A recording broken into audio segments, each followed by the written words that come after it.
My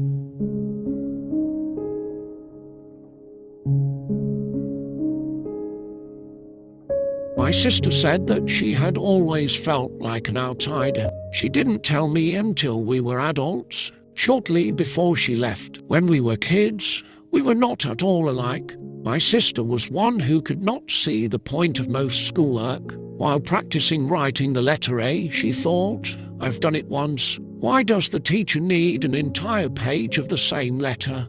Just to frustrate the teacher, she wrote two A's perfectly and then carelessly and haphazardly filled the page with sloppy letters. What did she need this practice for? Even if she became a writer, she would not be writing them by hand. All of her books at home were printed. Someone had typed them. She should be learning how to type. In 5th grade, she was starting to write a book report when the thought occurred to her that this too was an assignment that had no value. Just read the book yourself if you want to know, was what she wanted to write, but she knew she shouldn't. Why couldn't the teacher just ask her a few questions about the book if he wanted to see if she had really read it or not? Her eyes fell on her slingshot. She'd made it herself and was planning to experiment with it to see how far she could make a rock fly. She realized that in 5 years, this assignment and whether or not she'd written it would not matter. In 5 years, she'd likely not have time to mess around with a slingshot, but there would probably be another stupid report to do. She stood up and grabbed the slingshot and went outside. "I never did that report," she told me many years later, and when I didn't, I realized that I really didn't have to. The teacher wanted it, of course, but he could not actually make me do it. So I didn't. I passed every test in school, but I didn't do assignments that I didn't want to do. I listened and thought about the fact that I was one of the kids who didn't see schoolwork as a choice. I was one who never wanted to anger a teacher, one who got comfort and joy from seeing a sticker at the top of my worksheet. Pathetic, really. Anyway, those are just a few examples, but you get the idea. My sister could look around a room in school and think, why is everyone just going along with this nonsense? And why am I the only one who sees that so much of this is a massive waste of time?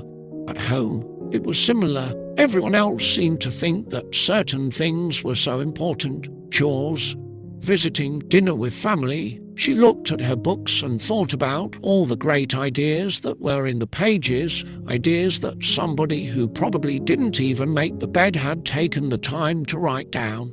And in other places it was the same. Everyone else talked about dumb stuff.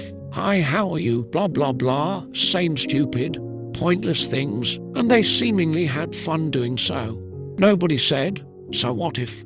And then gave a really cool or interesting thought. She had tried a few times to share an interesting thought and had been given only blank stays or so she stopped sharing and kept her ideas quiet and followed the unspoken social rules as much as possible, even though doing so made her feel like someone looking in, not really participating.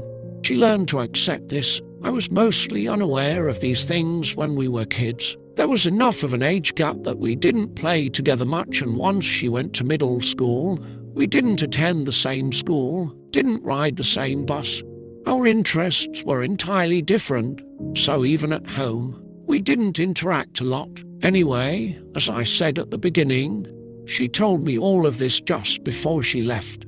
A few days after this conversation, I got a call very late at night. "I'm leaving," she said. "What do you mean?" I asked. "Remember when I said that I didn't belong?" I found out why. "It's because I don't. I'm not even from this planet." I laughed. "Right.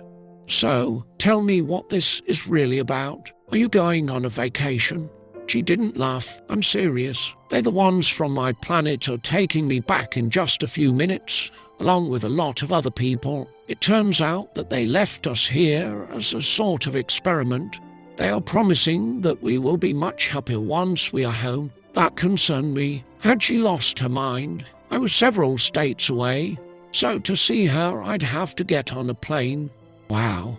I think I should come see you right away," was all I could think of to say. "No, there isn't time. I know that I sound completely crazy, but I'm not crazy. I'm finally feeling comfortable about something. I just wanted to call you and say goodbye. I might be able to come back, but I might not. But don't worry about me. Don't worry." Was she serious? Have you called Dad?" "I will as soon as we hang up." There was silence for a moment. Then she said, "Annabelle, I'm glad we're sisters. I love you and will miss you, but I have to go. I belong there." And she hung up. I immediately called our father, but I received only his voicemail. Should I call 911 and explain that there was a problem? I didn't know what to do. I waited 5 minutes and called my father again. This time he answered on the first ring. "You talked to Danielle?" I asked. "Yes," he answered quietly. Our father had called for help right away and had started the 4-hour drive to her house, but neither the police nor he had arrived on time. She was gone. There was no evidence of a struggle, and the neighbors hadn't heard or seen anything. She was simply gone. That was 3 years ago. In that time, she has given me messages about 5 times. I don't know how she does it. She leaves letters handwritten, ironically in the mailbox. She does the same for our father. They are not postmarked. Despite being several states away, we receive them on the same day.